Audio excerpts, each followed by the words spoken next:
remember that Ephesians reminds us this,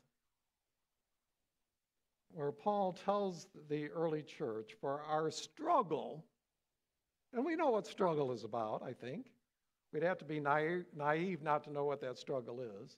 Our struggle, Paul said, is not against flesh and blood, but against the rulers, against the authorities, against the powers. Get that?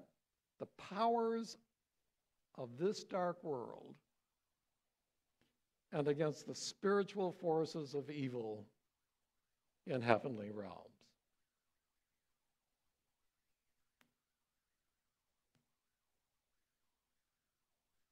I shared in the first service in the message there that, gosh, I wish people could get this through their heads.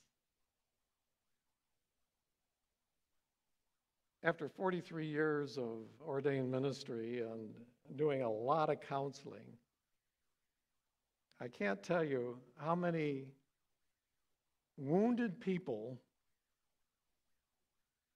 came in.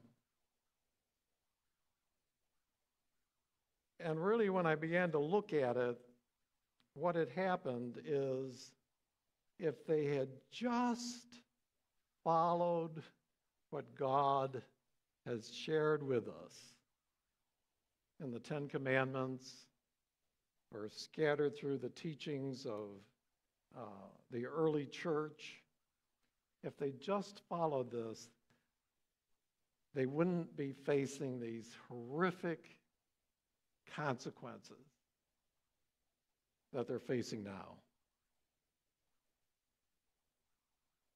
Now, I don't say that in a condemnatory way, because as I shared with you, I have suffered bad consequences for bad decisions before myself.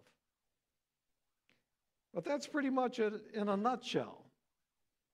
And our world, believe you me, would be so much better if we just understand that when God has shared with us in the Word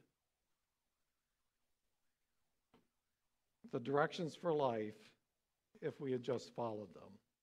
It is not by some fluke that in our articles of faith, and this is true both in the United Methodist Church, the Methodist Church before that, the Methodist Episcopal Church before that, and also in the Global Methodist doctrines and faith, it says this. Sometimes it pays to look at our core doctrines, and it says this. Holy Scriptures contain all things necessary to salvation, so that whatsoever is not read therein nor may be proved thereby is not to be required of any person, that it should be believed as an article of faith or be taught requisite or necessary for salvation. Seems so simple, doesn't it?